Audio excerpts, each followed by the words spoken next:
What's going on, guys? Welcome back to my channel. Today's video is what I watched in August of 2023, where I give you the rundown of everything that I watched at the movie theater, at home on streaming, and also from my own physical media collection that I have seen before. So starting off with at the movie theater, in the month of August, I went and saw 5 films, starting off with The Meg 2. Now, I simply went to see this film because it stars Jason Statham, and as you guys know, Jason Statham is one of my guys. I gotta support my guys whenever I can. So, and I already knew going in that The Meg 2 is going to be goofy fun. I already know it's not Academy Award winning. I'm not expecting super fantastic performances. I know this film is going to be tacky. It's probably going to be bad script writing. I mean, it's just obvious at this point. But these are the types of movies we go to for simple, fun entertainment. I'm still waiting for a great shark movie that can be the equivalent of Jaws. We're still not at that point. I'm not sure if we're ever going to get there in my lifetime, but fingers crossed, maybe it will happen, but certainly not with the Meg movies, because the Meg 2 was very uneven, because it was kind of like 2 different stories were being told. It was very slow starting off, and then once we got to the middle, it kind of started going crazy, and it just downward spiraled from there, and it was nuts. I mean, it definitely did live up to the fun, entertaining part, but it wasn't as good as the first, I will say that much. Now, as far as box office, this movie is doing wonders overseas. They love the Meg films overseas. Over here domestically, it's still like okay, it hasn't reached 100 million, but believe it or not, the Meg 2 has reached over $350 million worldwide, pretty much guaranteeing a third one will be right around the corner. So we'll see what that one brings. So I had fun with it. Let's move on to the next movie on the list, which is The Last Voyage of the Demeter.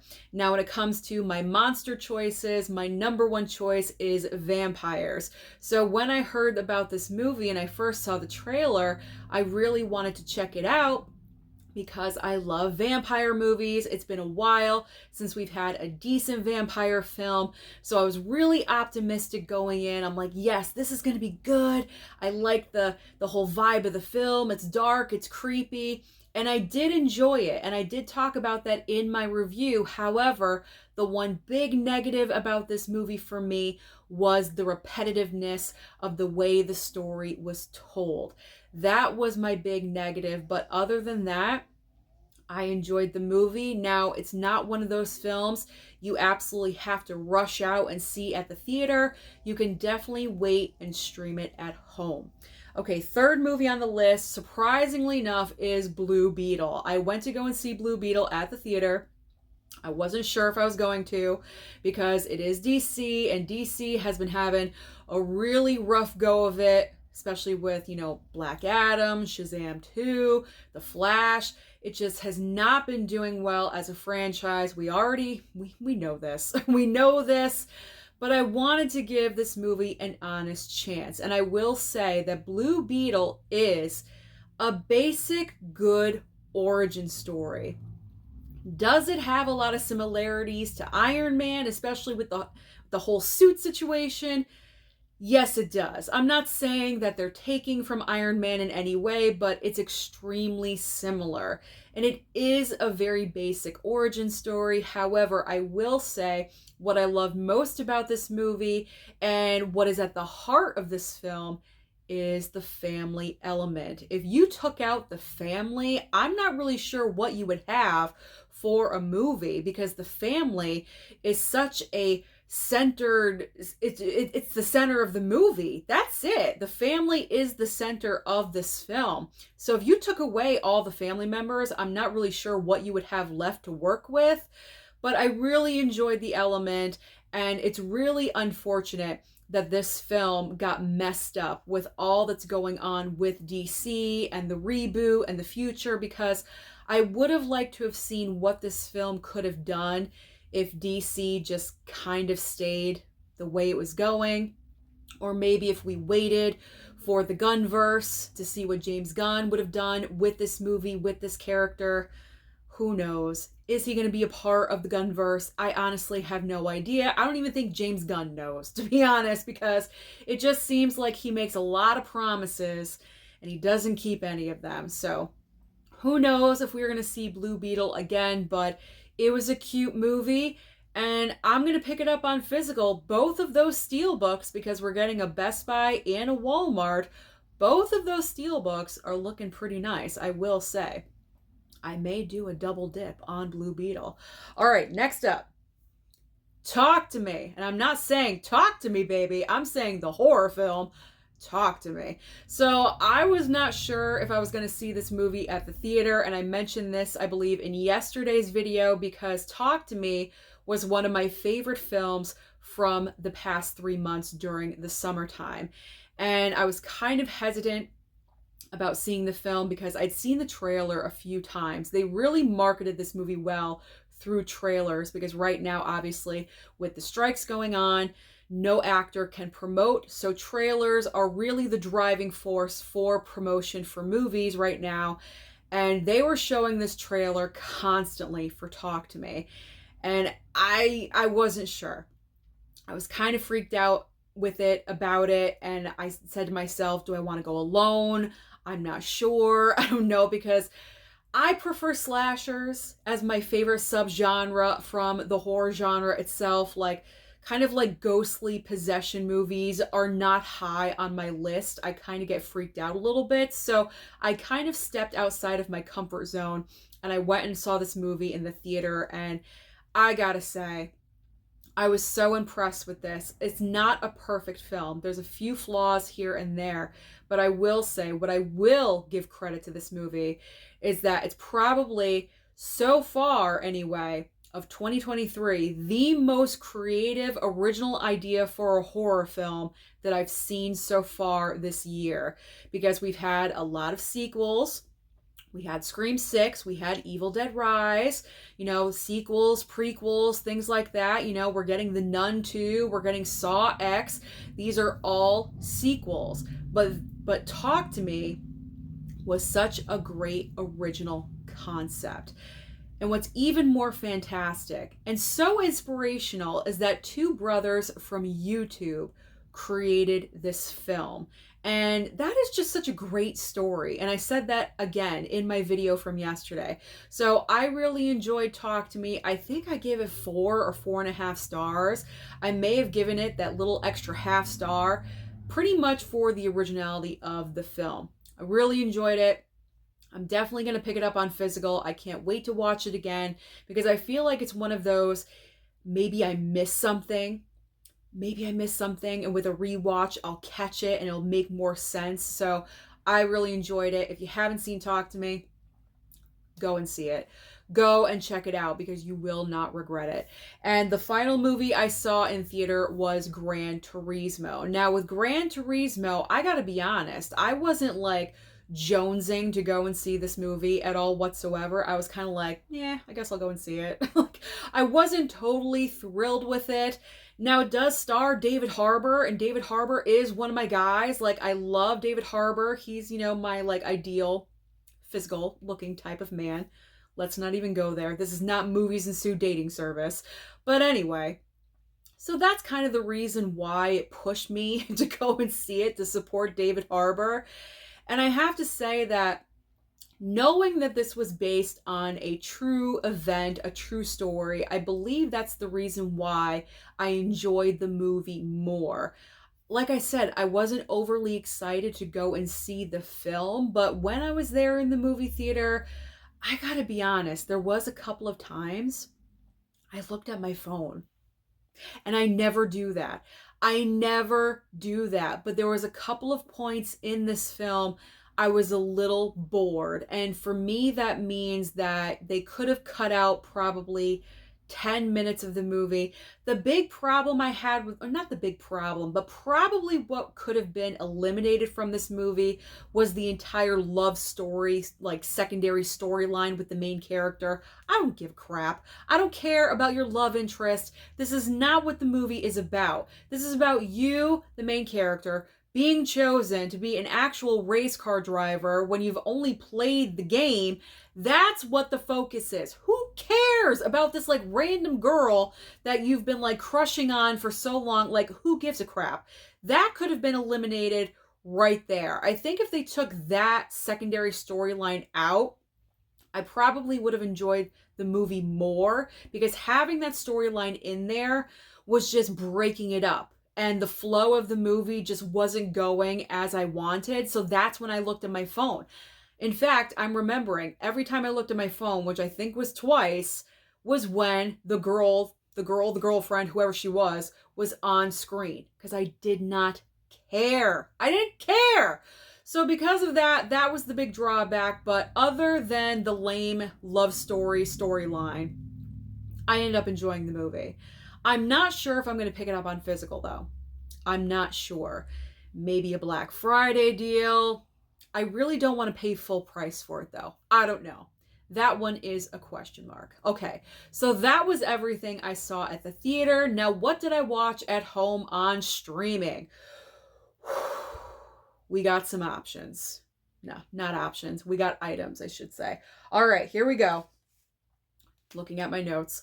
Starting off with The Outlaws on Netflix. So I'm going to start this off by saying that the lead actor in this movie, I believe his name is Adam Devine. Not the biggest fan. I don't find him funny. I don't find his version of humor funny at all whatsoever. I think he's actually very annoying, and it's not believable to me that a gorgeous girl like Nina Dobrev would be marrying this man. But anyway, that's regardless. I was kind of like with this movie. It was very average. There was nothing special about this film at all, because I believe they made a mistake with the script. And here's a point where Susan is going to give an idea where I think the script could have been made better.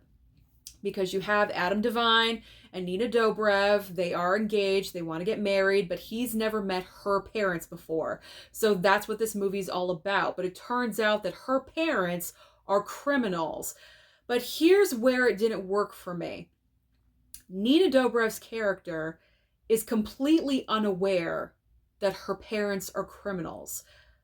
I didn't believe that. Like, to me, if Susan was writing the script, I would have wanted Nina Dobrev to be in on it. I feel like she should have been like the third member of the criminal enterprise, and she is trying to hide the fact of what they do from her fiance. And also, that would have incorporated her character way more into the storyline, because to be honest, she was barely in the movie.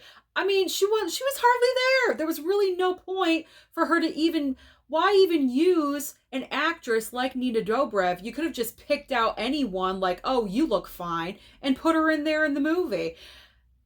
Does this make sense to you guys? I hope it does, because I feel like with my version, the movie could have been enhanced just a little bit. I feel like she should have known, she should have been in on it. It would have been a little bit more exciting. So Outlaws was very average. It was nothing special. All right, next up, Heart of Stone on Netflix. I was watching a lot of action movies. You're going to see this, and for some reason, I'm not really sure with streaming, but I was watching a lot of action. So Heart of Stone, Gal Gadot on Netflix. Pretty much this is Gal Gadot's version of Mission Impossible, because that's exactly what this was. There's no doubt that Gal Gadot can do action. I mean, she still is Wonder Woman. There is no other casting choice as of yet. So she's still Wonder Woman. So she's been Wonder Woman. She's been in Fast and Furious. I'm sure she's been in other movies where she's done action. Red Notice with The Rock and Ryan Reynolds. I mean, this is established that this woman can do action films. However, it's frustrating that you put her in an average action movie, because like I said, this film, it felt very reminiscent of Mission Impossible. It just, again, there was nothing about this movie that blew my mind, that was, wow, that was amazing and incredible. We absolutely need a sequel. It probably will get a sequel. But does it deserve one? Probably not. Again, just another average action film with, an A-list star on Netflix. This is kind of what Netflix has been doing. Although I will say, The Mother with J-Lo, that was a good one. That was a good action film. But Heart of Stone, nah, it didn't really do anything for me. There were moments, there were good moments, but not all the way through. Not all the way through. All right, next up. Oh man, okay. This was the snooze fest of the month.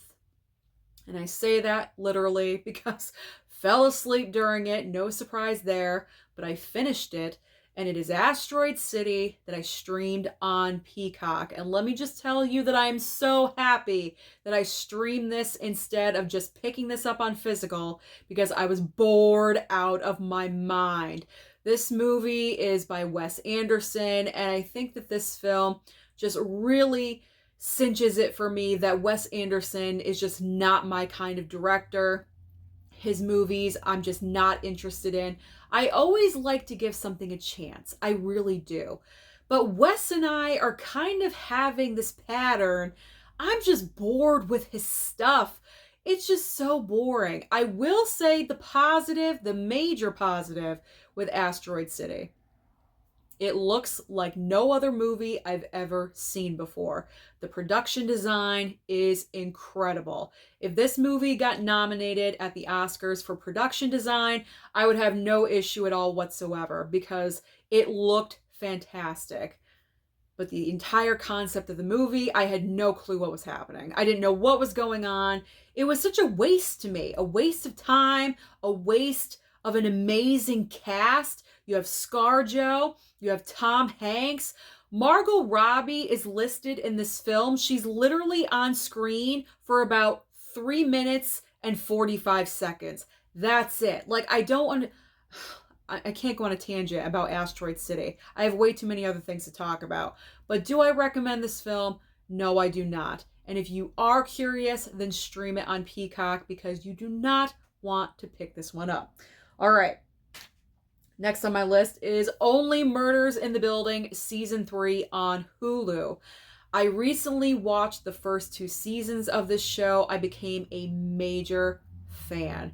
I have loved Steve Martin and Martin Short from way back in the day. They have a great comedic chemistry together, and for them to be in the show together, they also executive produce the show. Steve Martin also writes some episodes. Selena Gomez is thrown into the mix. She also executive produces on this project.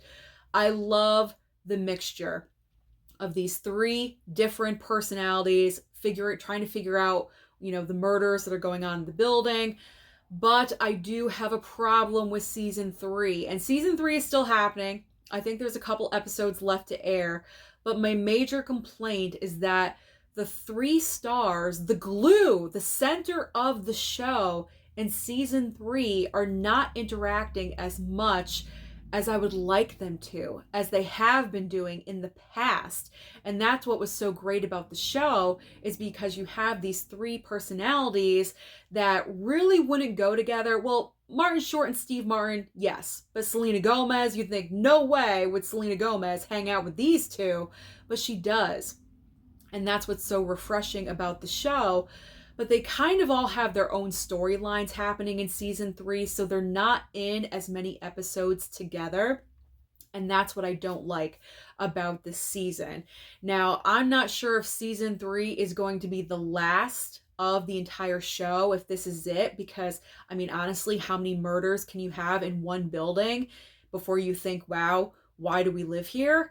But, I mean, if this is the final season for the show, I'm going to be kind of disappointed. I got to be honest, because it's not top tier like the other 2 seasons. So it's going to go out on a little bit of a whimper, but I am still enjoying it because I love Martin Short.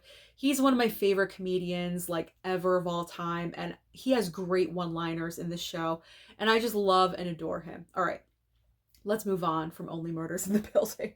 I could go on and on about Only Murders. Okay, next up. The Tutor on Netflix. Oh man. Okay. Here is another just so average movie from Netflix. This is not a complicated story.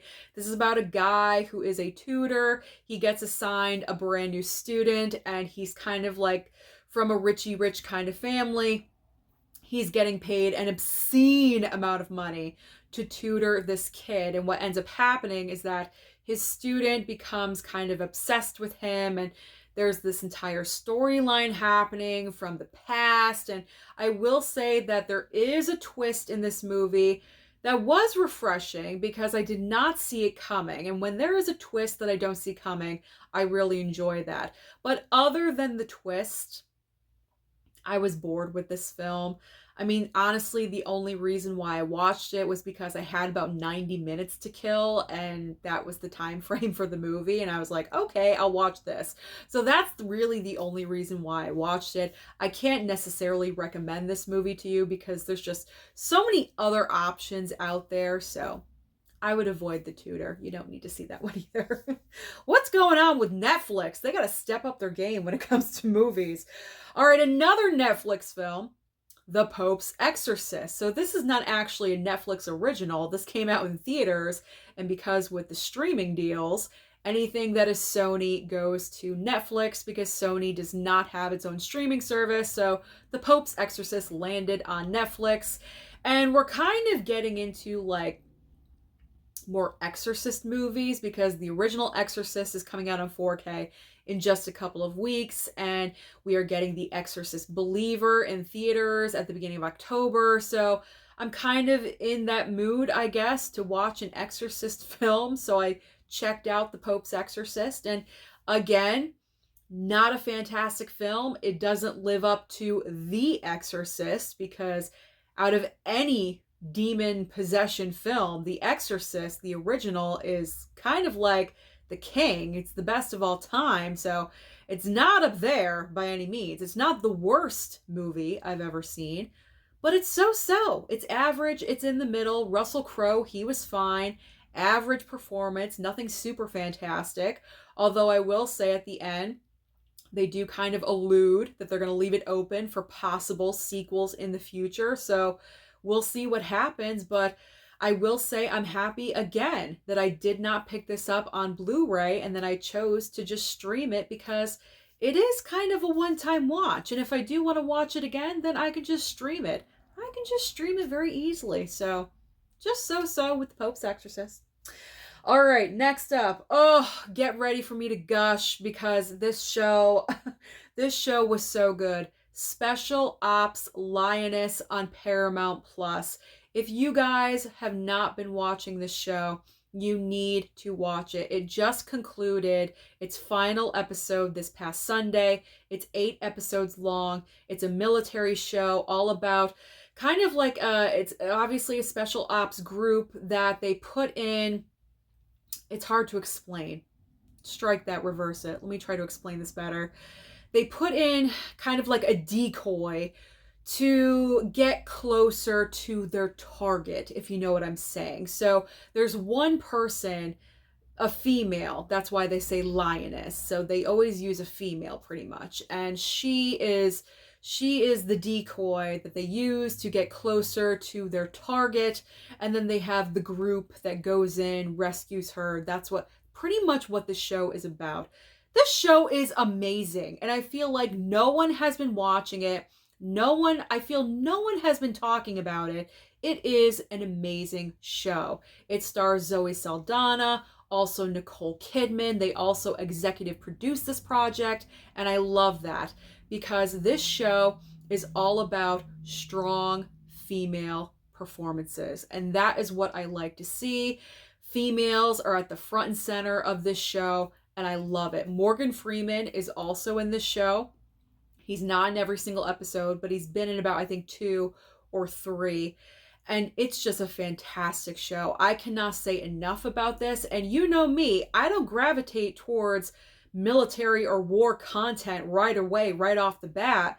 But I decided to give the first episode a chance, and I got addicted right away. It sucked me in. It completely sucked me in, and I loved it.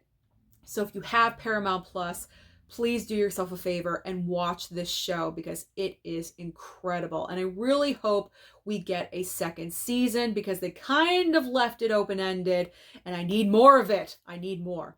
All right, moving on next to Extraction 2. I told you, I watched like nothing but action the entire month of August.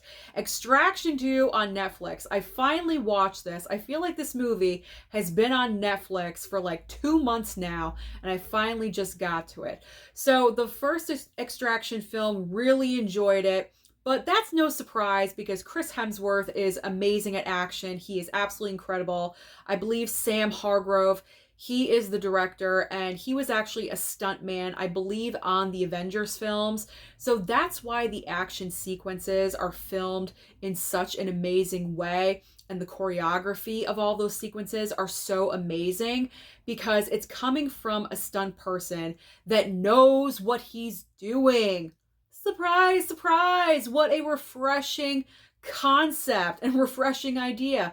Even Mama Blu-ray said, wow, those fight sequences were amazing. And she never comments on stuff like that.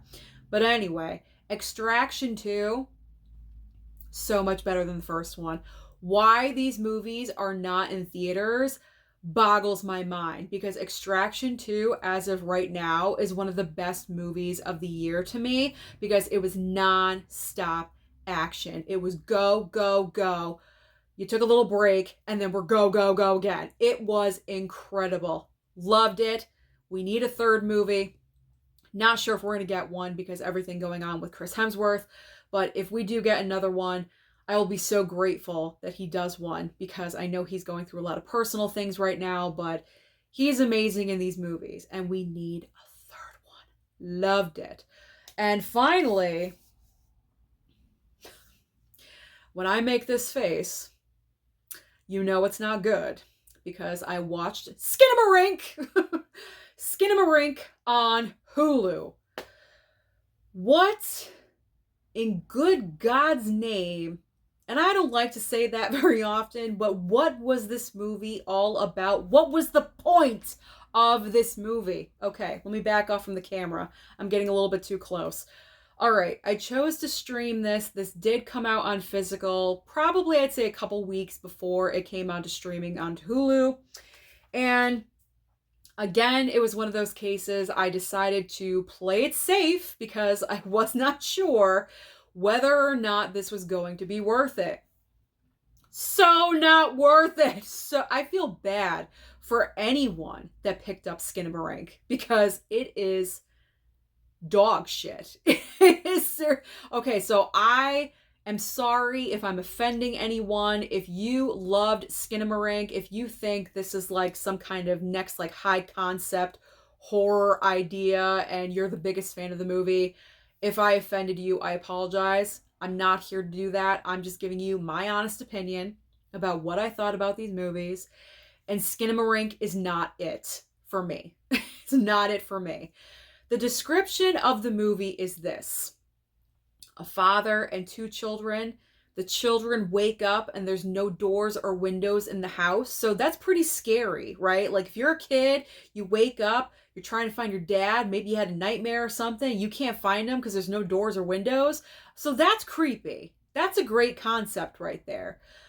But literally all you see for an hour and 45 minutes of Skinamarink on Hulu is like this blue tone to the screen, the corner of the room, the ceiling fan going, moving. You see a pile of toys over in the corner. That's scary. Sometimes you hear a voice. Sometimes. And if you're lucky, you can kind of understand what they're saying. But if you don't have good hearing, you don't hear anything because you literally cannot understand what is being said because it's so quiet. It's so quiet. That's it. That's all this movie is. Random shots of a house at nighttime with like no lights on. That's it. That's all this movie is for an hour and 45 minutes. I want my time back. I really, really do. Like, this was the big, like, this is the worst of the year. I'm just going to say it right now. The worst of 2023 is Skinamarink. And the reason I say that is because when I rank this on my Letterboxd, I didn't give it 1 star. None. Not even a half, not a third, not a little dot in the star. Nothing. I gave it nothing. No stars at all whatsoever because it doesn't deserve anything. To me, this movie is pointless. It is pointless. Do not waste your time. And like I said, if you are a big fan of the movie, if you think this is like the new wave of horror, then I'm happy for you. I'm so happy. Stream it 24 hours a day. If you think that it's fantastic, that's great. For me, no. I would rather watch like Jack Frost Part 2 24 hours a day over Skinamarink because Skinamarink is pointless. It's literally nothing. Literally nothing. Okay. Rant over. So that's everything that I watched on streaming. So now we're going to get into what I watched from my physical media collection.